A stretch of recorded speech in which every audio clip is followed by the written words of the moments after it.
Hey friends, and hello to all my teachers. I'm Dr. Pavitra, and today we'll be discussing about diagnosis of COVID in children. So I'm sure all of you must be, sending out investigations and all that. But let us discuss the finer aspects of it, and let us see what are the advantages and disadvantages of each investigation as we go along. And I think this can be a potential question in the upcoming exams too. So this is my reference, and if there are any errors that I might have done during the presentation or any additional data that we come across as we go along, I will be updating it in the description box. Alright, so shall we go into this topic? So if such a question is asked, what can you talk about? Initially, don't directly jump into the diagnosis. Give a small introduction. So introduction will be what is COVID-19, why is it called COVID-19 and all that, and what is its importance in children. Importance in children. Children are generally less affected but may be effective transmitters. They generally have less viral load. Okay, so these might be the importance. And recent is they can get into the complication of PIMS, pediatric inflammatory multisystem syndrome, temporarily associated with SARS-CoV-2. This we have discussed in the previous lecture, which I'll be linking it down below. If you have not watched it, please go ahead. So this might be a small introduction. And then you can talk about when to suspect. If you have time, you can do all this, or else directly jump into the diagnosis if a question is asked. So when to suspect will be your usual discussions. I don't think I need to dwell on this much. Any acute illness, any child having fever, then from top to bottom think of the systems. Brain, you can think of increased irritability, any new onset seizures, stroke. So that you can put. Then after that, down below, what else? You have the respiratory system happening. So upper respiratory symptoms, lower respiratory symptoms. Upper respiratory, cough, sore throat. Then you can put up rhinorrhea down below the line because it's not that common. Rhinorrhea is more common in less than 10-year age group. Okay, comparatively more than 10-year age group, what we are noticing is more of constitutional symptoms. Come on, I cannot believe this. More than 10-year age group, there is more of constitutional symptoms like myalgia, tiredness and all those. Okay. Then lower respiratory tract symptoms, you can put increased respiratory rate, tachypnea, then efforts increased. All of those will come in lower respiratory. Then GI is very, very, very, very important, because GI symptoms sometimes they just present with fever and gut symptoms, and we take it as gastroenteritis when it can actually be due to COVID. So GI, nausea, vomiting, diarrhea, your general adverse drug reactions, like you write, you should put for this. So from top to bottom, you can put these kind of symptoms, and this is when you suspect. Okay, and when to test. So when are you going to test? Testing is any symptomatic as discussed above, or patient is asymptomatic but contact is present. Okay, if contact is present, then you test them between maybe day 5 to day 14 or day 5 and 10 as per ICMR. Okay, if it's a newborn, then again you will be checking according to newborn guidelines. I think the next video I will try to do on newborn perinatal management. Alright, so what tests? So now you know when to test. Next you need to know what tests are available. See, test 1 will be to detect the antigen. Next will be to detect the antibody. Next to see the effects on the body. Okay, so this is about the organism. This is about the effect on body. Effect on body can be seen through a radiological investigation and biochemical investigations. Okay. So what about the antigen? Antigen you will try to amplify by nucleic acid amplification test, correct? NAT. And the example of nucleic acid amplification is RT-PCR. What is RT-PCR? Reverse transcriptase polymerase chain reaction. Okay. Then antibody. Antibody, it produces IgG, IgA, IgM. Radiology, X-ray chest, CT chest. Biochemical, this is only going to be supportive, maybe you can say for to know the disease activity and prognosis rather than actual diagnosis. Okay, so we will see each of these one by one. Okay, so let's see. First one will be your antigen. Okay, for antigen you are doing the RT-PCR, isn't it so? So what are the targets? What is it trying to detect? Okay, so there are two targets present. The two targets are, one is common to all coronavirus. Second one is specific to COVID-19. So what are the antigens common? You can remember MENS. Okay, MENS. M is for membrane antigen. E is for envelope antigen. N is for nucleocapsid antigen. And S is for spike protein. So these can be present in all coronavirus. Specific to COVID-19, you will again have spike protein, then RNA dependent RNA polymerase, open reading frame 1 and 2. Okay, so these are the antigens that are specific. These are the targets that RT-PCR will try to increase, and the tests will try to extract DNA and then do a PCR. So this requires technical expertise, isn't it so? Next, how are you going to interpret this? When you are doing a test, you need to know how to interpret, isn't it so? So interpretation is like this. See, what are you trying to do in a PCR? You are trying to amplify the sequence, isn't it so? So if you are amplifying, you will not know the exact numbers, but you will know approximately what it could be. So this is called as a semi-quantitative method. Why do I say so? Say, suppose the viral load is more. Okay, if the viral load is more, the number of cycles required to amplify will be less. Correct. Amplification is to get it to a detectable range. If it is already high to begin with, you may not need too many cycles, and vice versa. If there is decreased viral load, then number of cycles required to amplify will be more, isn't it so? This cycle is called as C small t. This is cycle threshold. Okay, so usual cutoffs for all the tests is at around 40. All right, so if the number of cycles is less, you know the viral load is more. If the number of cycles is more, viral load is less.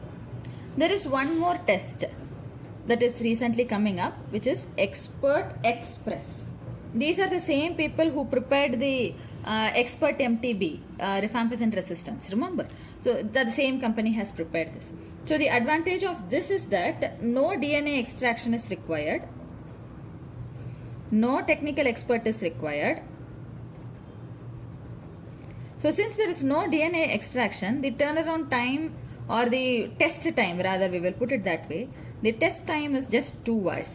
Whereas here, compared to the Expert Express, the regular tests usually have a turnaround time of 4 to 6 hours. But since they run it in batches, no, the test time will be 4 to 6 hours, I'm sorry. The turnaround time will be around 24 to 36 hours because they'll run only a limited batch per day. So that is about Expert Express if somebody is going to ask you what it is. So there is no DNA extraction, there is no technical expertise required, and the test time is just 2 hours. Okay. and the cutoff here compared to others is 45 cycles. And after that, if they are not detecting, they are going to say no viral antigen detected or nucleic acid detected. So that is about RT-PCR. What are the advantages and disadvantages? See, advantages, you know that it is detecting actual viral particle, isn't it so? But what are the disadvantages? The disadvantage is it is going to detect any viral particle, meaning live or dead. Correct. So if it is going to detect any dead or live viral nucleic acid, what happens? You will not know if the patient is actually actively infected or a past infection. So that is why careful interpretation is required. Whenever you have a child who initially had COVID-19, recovered, now come up with some regular illness or some mild illness, you are doing a repeat COVID and it is turning out to be positive. So you need to keep this in the back of your mind that it may not actually be positive.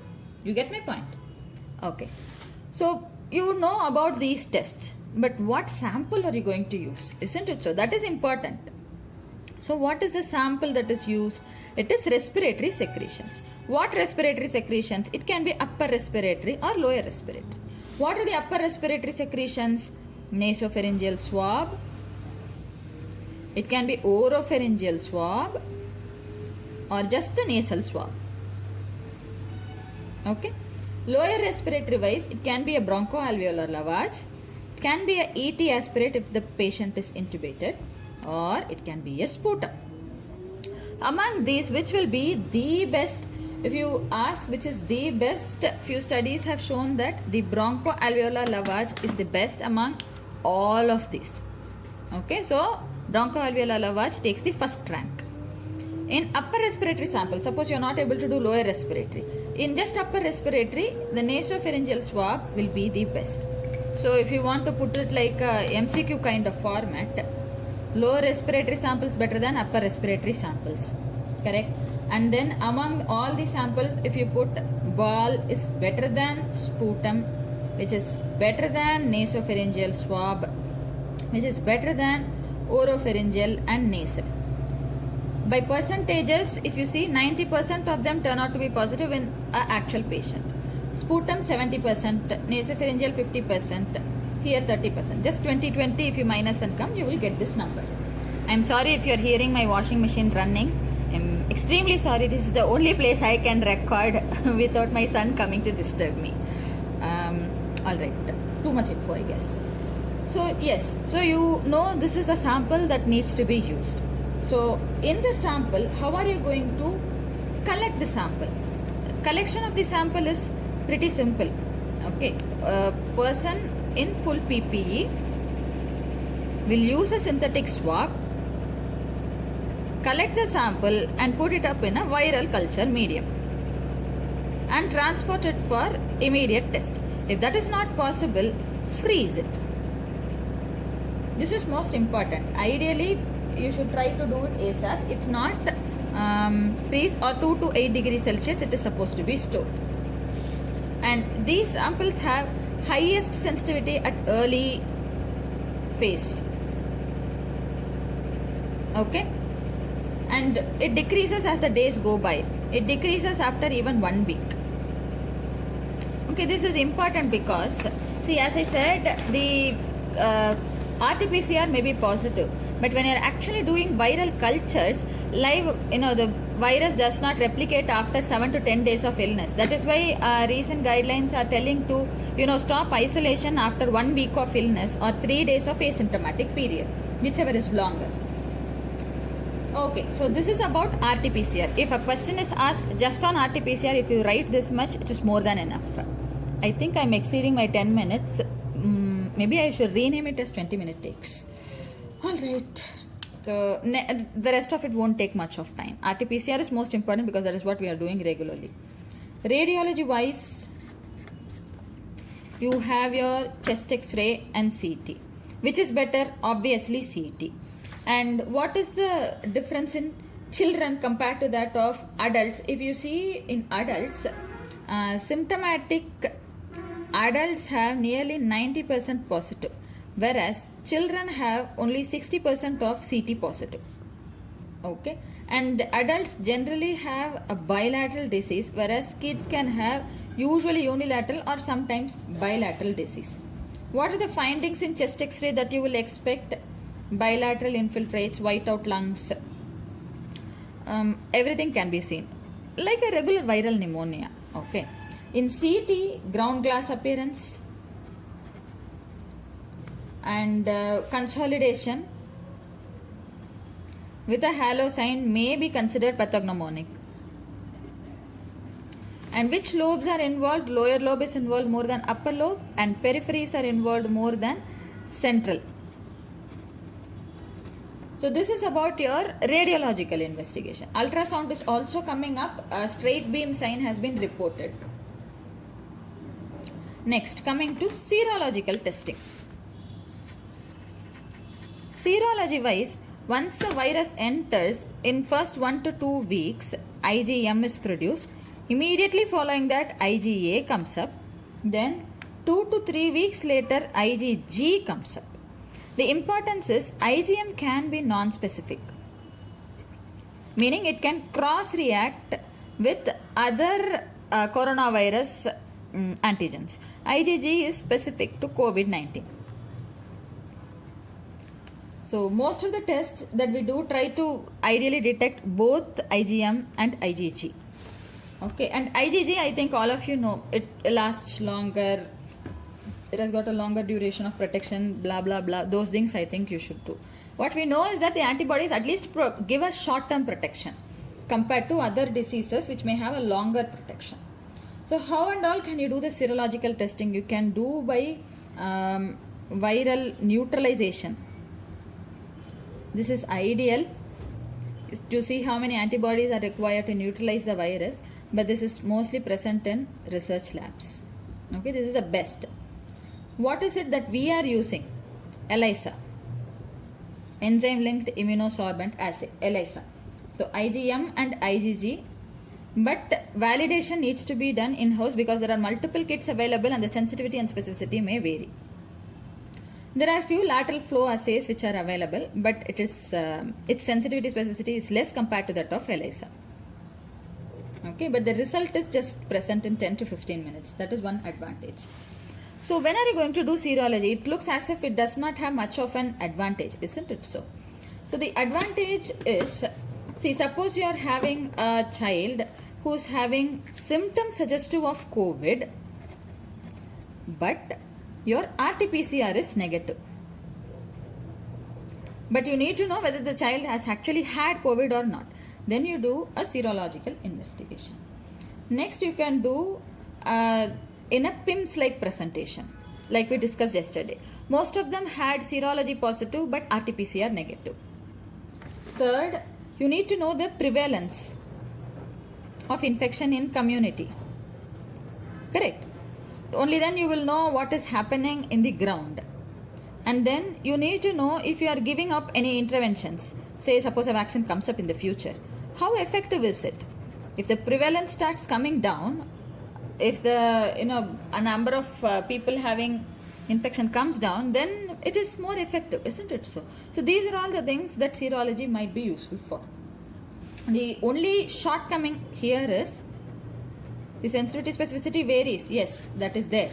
But apart from that, the shortcoming here is some people, despite having COVID-19, may not mount immune response. I'm not talking about immunocompromised people here. Okay, what I'm talking about is, see, the virus is going to enter through the respiratory tract, isn't it so? And there is innate defense mechanisms. So, if the innate defense mechanisms clear of the virus, then there is no need for adaptive immunity at all to come into play. Only if adaptive immunity comes, you will have antibodies, isn't it so? If that is not going to be there, then there is going to be no antibody. If there is no antibody, there is no test, isn't it so? So that is about your serological testing. Biochemical tests, I think we discussed it, most of it in our PIMS lecture. You can refer to that. Otherwise, biochemical, think system by system what investigations you will be doing. Like for cardiac, you'll be doing echo and your ECG in radiological investigations. And biochemical wise, pro BNP you can do. Then you can do a CKMB. Then kidney wise, you'll be doing a urea, creat, electrolytes, isn't it so? So every system you can think about and do your biochemical investigation. Important will be, like in PIMS, your serum ferritin, D dimers and inflammatory markers. So that is it. I think we have covered a little bit about everything in investigations for COVID-19. I am definitely exceeding my time. I do not know how to cut it out. Let me see how I can improve next time. Thank you guys. Please subscribe, hit the bell icon next to it so that you get immediate notifications whenever I post a video. If you like my videos, please share among your colleagues, juniors and academic groups so we can all learn this together. Thank you and bye-bye.